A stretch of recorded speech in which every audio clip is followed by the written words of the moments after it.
I got pregnant in high school. My parents kicked me out. Get out. You've disgraced us. I raised my son alone for years. Then they showed up. The moment they saw my son, they froze. What? What is this? My name is Megan Whitmore. I'm 23 years old, and I live with my son, Liam, in a small apartment in the town of Hilford, Vermont. It's a quiet, quaint town known for its independent artist community and old European-style architecture. My life revolves around quiet mornings making coffee in our tiny kitchen, its window facing the central square where the old art gallery once bore the Whitmore name. It used to be my family's pride. Every morning, as the first sunlight filters through the sheer curtains, I look toward that building. The sign still reads Whitmore Gallery, bold and clear. But to me now, it's just a dust-covered piece of the past. Mom, I finished my drawing. Liam's bright voice cut through my wandering thoughts. He ran into the kitchen, holding up a watercolor painting of a dog lying under an autumn tree, its eyes hauntingly expressive. I bent down and brushed my fingers through his soft light brown hair. You observe so well, Liam. I'm really proud of you. That dog looked so sad at the park yesterday, Mom. I froze. The way he could feel emotions through images reminded me of myself back in high school, always being told I was too sensitive, too dreamy. Now I teach children's art classes at the local community center. It's not a dream job, but it lets me do what I love, paint, and inspire other kids trying to find their way through a world that often feels too rigid. Our apartment is small but cozy with walls covered in oil and pastel paintings, mostly mine, some from my little students. My work occasionally hangs in local cafes or bakeries, not for fame, but simply to remind myself I still exist through my passion. Mom, today I get to work with clay, right? Liam asked, already putting on his backpack. That's right. Miss Marion, the one famous for her pottery, will visit your class today. Go wild with your creativity. Liam jumped up in excitement. I smiled, but deep inside, a quiet emptiness stirred through the cracks of memory. My parents, Richard and Amelia Whitmore, used to own the most renowned gallery in Hilford. They were always at big events, dressed impeccably, speaking of art as if it only existed in contracts and appraisals. Meanwhile, I, their eldest daughter, was only allowed to treat painting as a passing hobby. I had loved oil painting since I was little, even won a few small school art competitions. But when I told my mom I wanted to study fine arts, she simply smiled and folded up my application form. Pouting is fun, but it won't feed you. I understood they had expectations, a reputation to uphold, a perfect image to protect. But what they never understood was this: I don't paint to live, I live to paint. When I turned 18, everything changed forever. The only person who ever truly believed in my talent was Leo, an upperclassman from our high school art club. We shared the same ache of being overlooked and dreamed together of a world where emotions didn't have to be hidden. But that dream quickly turned into a nightmare when the pregnancy test showed 2 lines. I tested 3 times, all 3, the same result. I was pregnant, barely past my 18th birthday. They didn't scream. They didn't cry. They just closed my bedroom door and said flatly, Megan, as of today, you are no longer a Whitmore. I was forced to leave within 24 hours, carrying only a backpack and some loose change I took from my little brother's piggy bank. No one asked where I'd go. No one asked if I was scared, but I didn't stop. Because by then, I had Liam, and I chose to move forward. Not for them, for me, for my son, who deserved a world that knew how to love. I still remember that October afternoon. The sky over Hilford was gloomy, like it sensed something coming. I stood at the iron gate of the Whitmore estate, clutching the test stick in my pocket. 2 red lines, undeniable. 3 tests. Same answer. No turning back. I stepped onto the marble path, heels echoing through the cold, grand hall. My mother, Amelia, was in the kitchen peeling apples, her hair perfectly pinned. My father, Richard, sat in his study reading an art magazine. Everything seemed peaceful, as if I wasn't standing there trembling between youth and the weight of a future. Mom, I need to talk to you. Seriously. She looked up, frowning. If this is about applying to art school again, Megan, I'm out of patience. I took a deep breath. I'm pregnant. For the first time in my life, I saw the knife fall from her hand. 1 second later, dead silence. My father stepped out of the hallway, his eyes darkening as if I'd just committed the ultimate offense. What? You're joking? I shook my head, my voice small. I'm pregnant with Leo's baby. My father's anger didn't explode immediately. It rose slowly like a storm building at sea. That boy, you're throwing your future away. For someone with no home, no name, no money. I love him, and I want to keep the baby. At the time, I still believed in Leo. I believed that if my parents rejected us, we could still make it together. No, absolutely not. My mother snapped, standing up. Do you think this baby makes you a good mother? You're turning yourself into a joke in this town. My father walked to the window, back turned, his voice colder than ever. From now on, you are no longer a daughter of the Whitmore family. If you choose this, you're on your own. Leave. Tonight everything inside me crumbled. I stood there, stunned in the house I grew up in, hearing my dignity crash onto the hardwood floor. I had just hours to gather what little I could carry. That night, I sat on a park bench near school, phone trembling in my hand as I called Leo. All I needed was for him to say, "Don't worry, we'll get through this." And I would have been stronger than ever. "Megan." His voice came through. "You're calling late. I need to see you." "I'm pregnant." Silence. One beat, then two. Finally, a sigh. "Are you sure?" "Completely. I took 3 tests. Megan, I can't be a dad right now. I got a scholarship. I'm moving to New York next month. This is an opportunity I can't lose." I felt the world collapse around me. "And what about me? What about the baby? You'll be okay. You're strong." "I'm sorry." Click. The wind bit through my thin coat, but it was nothing compared to the hollow ache inside. I sat alone the entire night, not knowing where to go or what to do. And the next morning, I returned to school with swollen eyes and numb legs. Then I saw Miss De Lorraine, the only art teacher who ever believed in me. She rushed over, grabbed my shoulders. "Megan, what happened to you?" I couldn't hold it in. I broke down. For the first time in weeks, someone listened without judgment. "You can stay at my house as long as you need. You don't have to go through this alone." I nodded through tears. That night, I had a roof over my head, a place to start over. No parents, no boyfriend, no relatives standing by me. But I had Liam, still unborn, but already teaching me how to stand tall. It moved into a tiny wooden cottage behind Miss Lorraine's garden, the only adult who didn't turn away from me. The room was small, barely big enough for a single bed, an old desk, and a chipped brass lamp. But to me, it was everything. A true home. Each day, I helped her cook, clean, and after school, we painted together. She didn't ask much, didn't pity me. She simply gave me space to breathe, to get back on my feet, and most importantly, she made sure I stayed in school. As my belly grew, whispers followed me down the hallways, but I didn't care. I still sat in the front row, submitted my work on time, and spent my nights studying art education. The dream I once never dared to name. On graduation day, Liam was the size of a small watermelon inside me. I walked into that exam hall with swollen feet, aching back, and a loose coat to hide the stares. But once I started writing, I felt free. A feeling I never knew in the luxury of the Whitmore mansion. 3 weeks later, I gave birth to Liam on a hot summer afternoon. The small town hospital had no private rooms, no fancy bassinets, just creaky ceiling fans and the sharp smell of antiseptic. But when I heard his cry, I knew it was all worth it. I named him Liam because the name means strong-willed protector, and that's what I pray for him. To grow up kind, strong, and never feel like a burden to anyone. For the first 2 years, I survived on a part-time assistant stipend from the local art college. Mornings, I babysat. Evenings, I took online classes to get certified to teach art. Miss Lorraine watched Liam on weekends while I worked shifts at a bakery downtown. Some nights, I was so exhausted I'd fall asleep while mixing watercolor, but I never complained. Because for the first time in my life, everything I did had meaning. When Liam turned 3, I earned my community art teacher certification. The day I held that certificate, I sat on Miss Lorraine's porch and cried harder than I ever had when my parents turned me away. Not from pain, but because I had made it. Alone, but unbroken.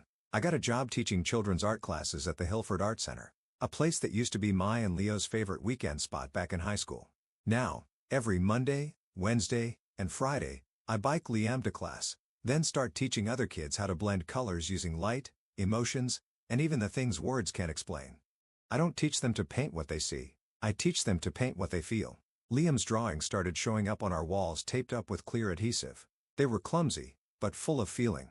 A smiling cat, a red maple tree in winter, a mother and child standing in the rain under a green umbrella. Even in those childlike strokes, I could see it. Liam had talent, a gift I would never force, but always nurture if he was ready. One October afternoon, while I was cleaning up after class, I got an email from a local art cafe. We were very impressed with Miss Megan Whitmore's artwork displayed in the children's classroom. We'd like to invite you to showcase several pieces next month. Please let us know if you're interested. I read it over and over, barely believing it. All these years, I had painted out of passion, driven by an instinctive belief that art wasn't a luxury. It was where people could be themselves. And now, someone had seen that. That evening, while making dinner, I told Liam, "Guess what? Someone wants to hang Mommy's paintings in public." Liam cheered. "Ugh. Are you famous now, Mommy? I laugh. I'm just your mom. But I think we're starting a new chapter. Liam. I looked out the window. Outside, orange and red leaves danced in the wind like autumn letters. I didn't have relatives to lean on. No grandparents to pick Liam up from school. But I had my son, and I had a life. Simple, but full. On Wednesday afternoon, just after I'd finished my last class and was putting away brushes, my phone buzzed in my pocket. I looked at the screen, and my heart skipped a beat. Chloe Whitmore. I didn't misread it. It was my sister. The one I hadn't spoken to since the day I left home nearly 6 years ago. My hand trembled around the cloth I was holding. I hesitated for a few seconds, then picked up the call. Megan, it's me, Chloe. Her voice was still soft like it used to be, but something in her tone made me wary. What is it? I'm getting married early next month. I want you to come. I said nothing. That simple sentence stirred up a flood of emotions, doubt, anger, and somewhere, very faintly, longing. And after all these years? I exhaled, my voice nearly hoarse. You're calling just to invite me to a wedding. It's not just that. Dad has heart problems. It's gotten worse lately. And, Mom, she's changed. I let out a laugh. A bitter one. Changed? You mean they suddenly realized they had another daughter after throwing me out like I was some stain on their perfect image? Silence. Then Chloe said softly, I can't defend what they did, but I've missed you. I've been following your art online. Liam, he looks so much like you when you were little. I gripped the phone tighter. My chest ached with something unnameable. They want to see you, Chloe continued. They know they were wrong, and they sent you this. The next afternoon, while I was helping Liam set up his paint at the studio, the mailman arrived. A thin envelope. No sender's name. But the slanted handwriting was unmistakable. It was my father's. Richard Whitmore.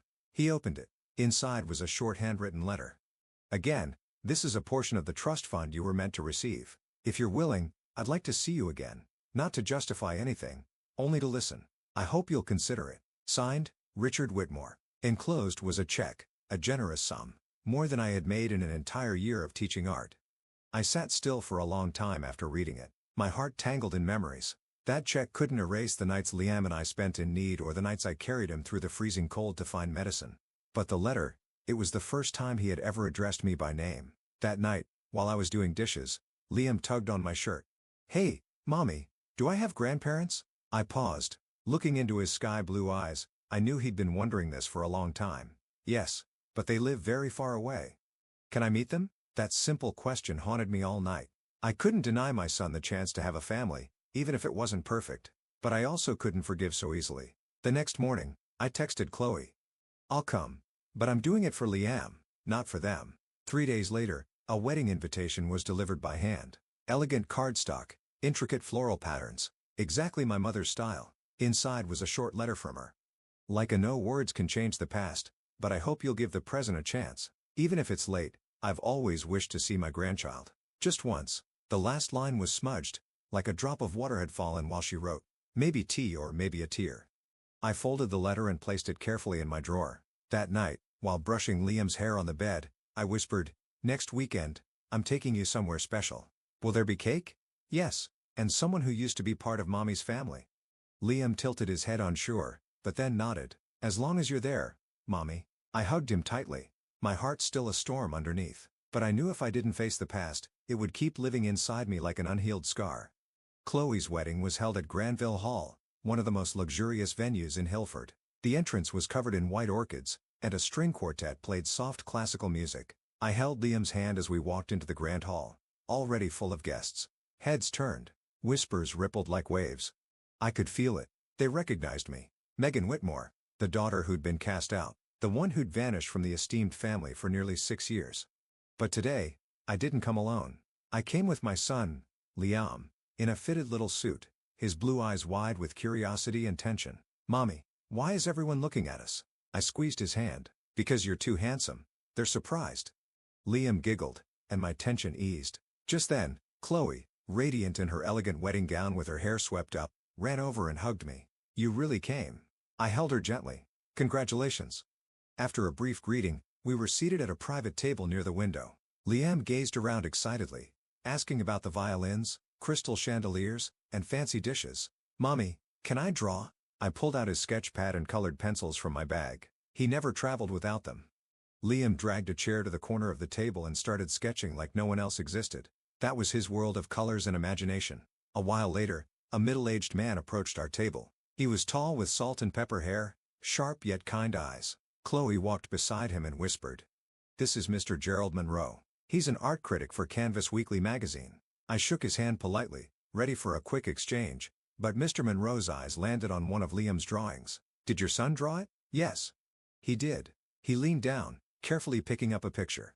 An autumn scene with falling leaves over a small stream, and two figures, clearly a mother and child walking together. The composition, the color choices, the emotional depth. At his age, to sense and express this boy has a natural gift. I stayed silent. Liam simply smiled and kept drawing, unfazed. "Forgive me for asking," Mr. Monroe said. "The Whitmore name. There were a few gifted painters in that family. Are you related to the Whitmore Gallery?" I nodded slowly. "I'm Richard Whitmore's eldest daughter." The room seemed to pause. Mr. Monroe looked at me, then at Liam. His eyes filled with awe. "Then it makes sense. The legacy lives on." His words spread through the room like wildfire. A few guests whispered. More eyes turned to our table. As the music paused for the ceremony, an elderly guest, clearly one of my father's old friends, called out, "Is it true? That's Richard's grandson drawing over there." Another voice joined in. "I heard Richard used to be a talented artist himself. Why did he stop painting?" All eyes turned. My father, standing at a far corner with my mother, looked visibly uneasy. My mother stepped forward, trying to restore order. "Let's not let personal matters interrupt today's celebration." "But," Mr. Monroe gently interjected, "to me, this isn't personal. It's talent, and a chance for a family to see what they nearly missed." I stood up, ready to take Liam and leave. I didn't want Chloe's wedding disrupted by unresolved history. But just as I turned, I heard my father's voice. "Megan, wait." I turned back. He walked toward me slowly. His face showed age. His eyes no longer held that coldness I remembered. "Please don't go." Chloe was right. We were wrong. And today, in front of everyone, if you can, give your father a chance. I looked at him, then at Liam, who stared up at me, not fully understanding, but holding my hand tight. In that moment, I didn't see the man who threw me out. I saw a father trying to lower his pride and start over. Before I could answer, Chloe stepped forward and stood beside me in the middle of the room full of curious eyes. "Everyone," she said boldly, voice steady. "Today is my wedding day. A day I wanted everyone who matters to be here. And my sister, Megan, is an irreplaceable part of this family." She paused, her gaze shifting to my mother who stood frozen, trying to maintain composure as her hands clenched the handkerchief until her knuckles turned white. "It's time we stop pretending like nothing happened. It's time we acknowledge the truth." She was hurt. She was cast out of her own home, yet she stood strong, raised her son with love, and above all, she kept her kindness. I felt Liam's grip on my hand tighten. He didn't know the details, but he sensed the tension and instinctively stood closer to me. "If today is the day I start my own family," Chloe continued, "then I want to begin with honesty, with compassion.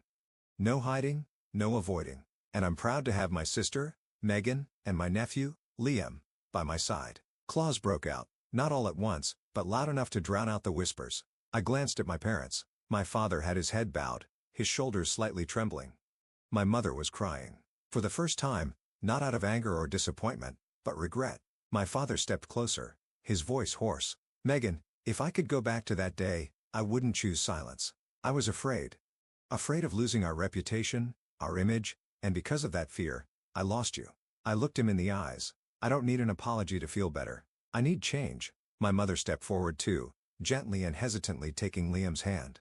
"He's truly special and worthy of love." Even if I didn't see it before, I took a deep breath. "If you really want to make things right, then start with actions, not gifts or empty words. Come to my class, watch your grandson learn. Ask, share, be patient. Forgiveness doesn't come in a day. It's nurtured.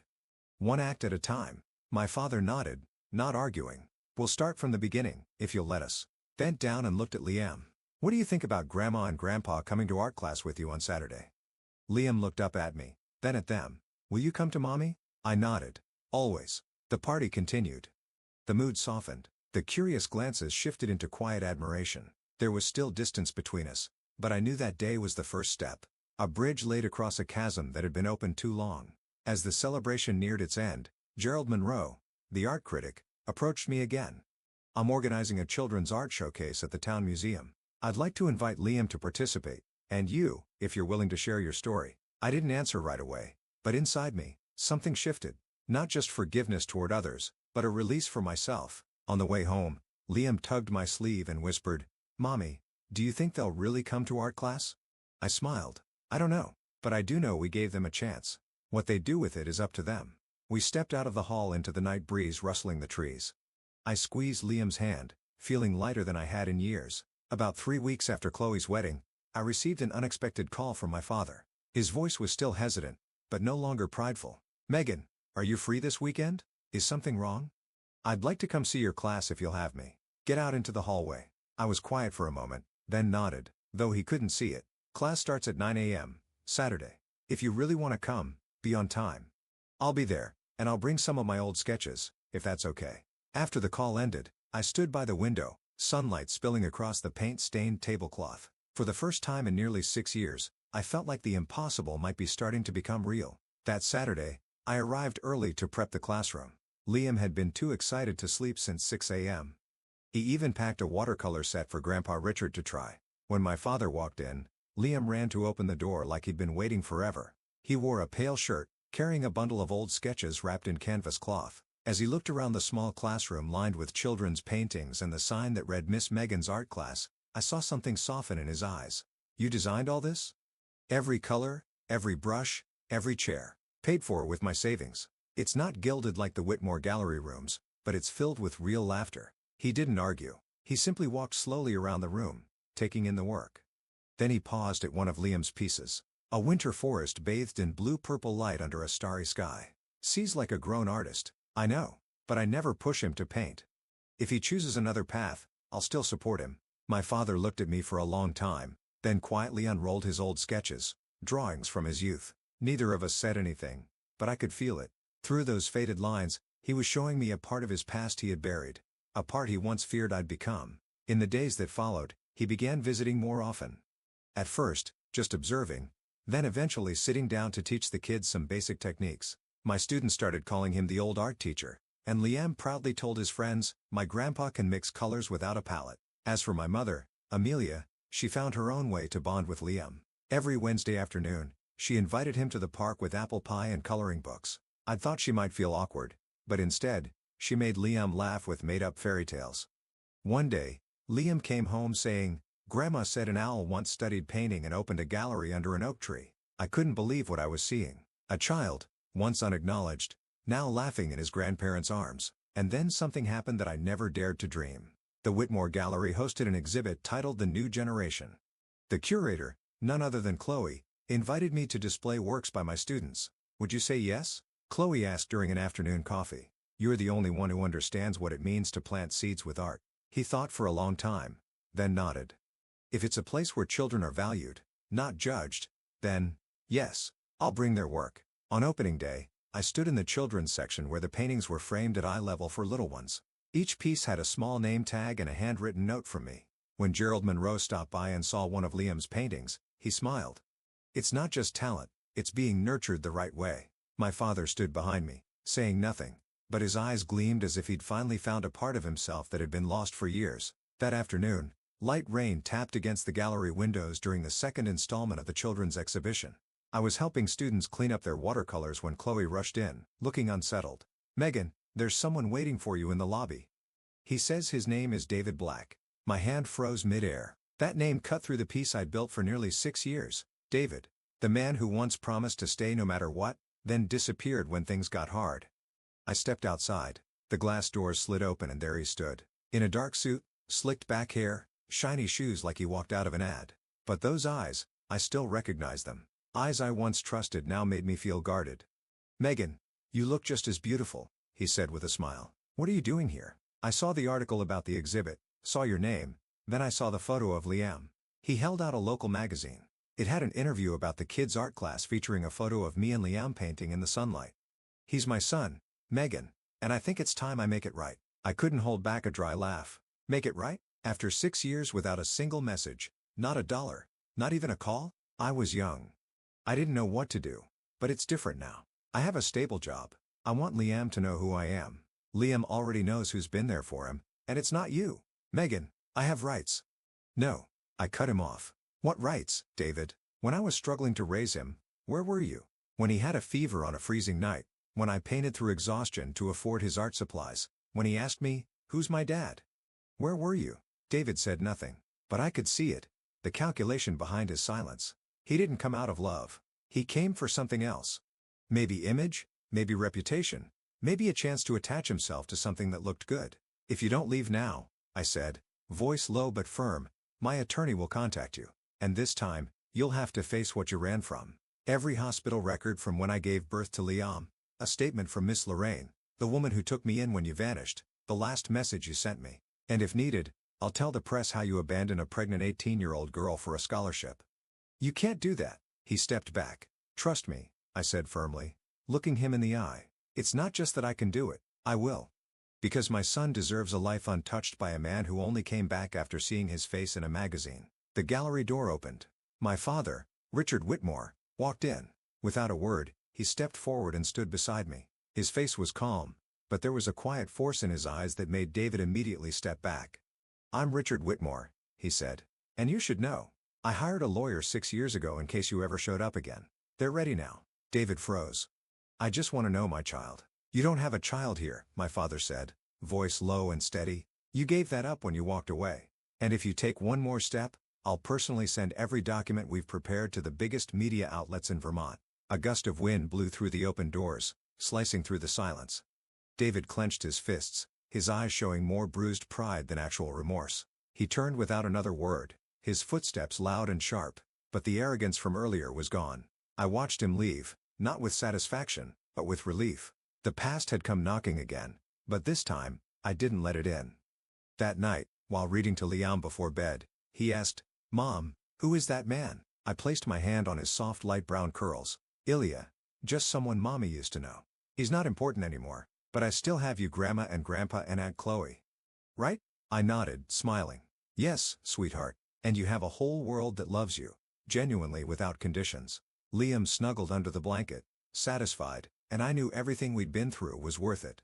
Because I had held on to the one thing that mattered most, my self-respect and my son's future. By late December, Hilford had entered its coldest winter days. Bare trees, snow-covered rooftops, and Christmas lights flickering on every street. In our little apartment, the scent of freshly baked gingerbread mingled with soft holiday music playing in the background.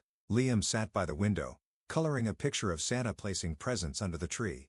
I watched him, a strange feeling settling over me, peaceful yet reflective. Ever since the exhibit and that confrontation with David, I felt like an old door had closed and a new one, still unfamiliar, was slowly opening. My family, once fractured by fear and pride, was now stitching itself back together quietly. My father didn't say much, but he came to class every Saturday.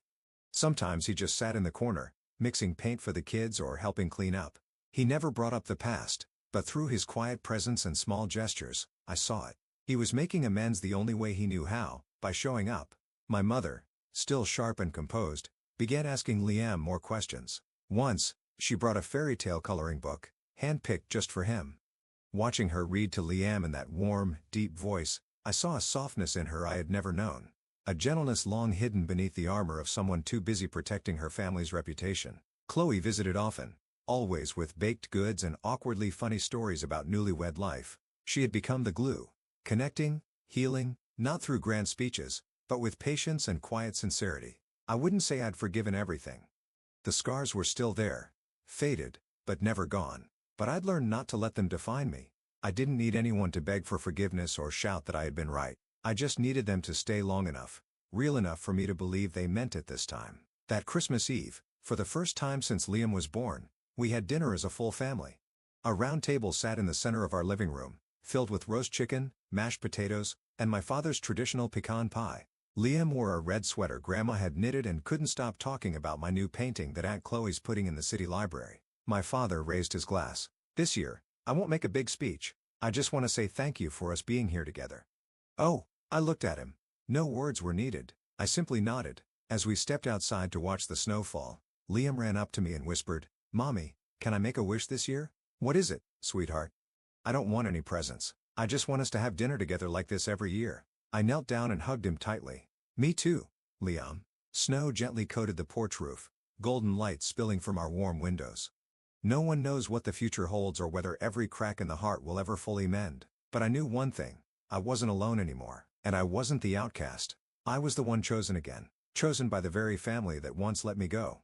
My story isn't about seeking forgiveness. It's about rising from hurt to build a life that matters. From a girl rejected by her family, I became a mother, a teacher, a guide for my son. No one can erase the past, but with love and persistence, I turned pain into power. And that opened the door for a broken family to rebuild itself through truth and trust. What do you think about Megan's journey and her family's transformation? Share your thoughts in the comments below. And don't forget to follow the channel for more heartfelt stories about love, healing, and the bonds that bring families back together.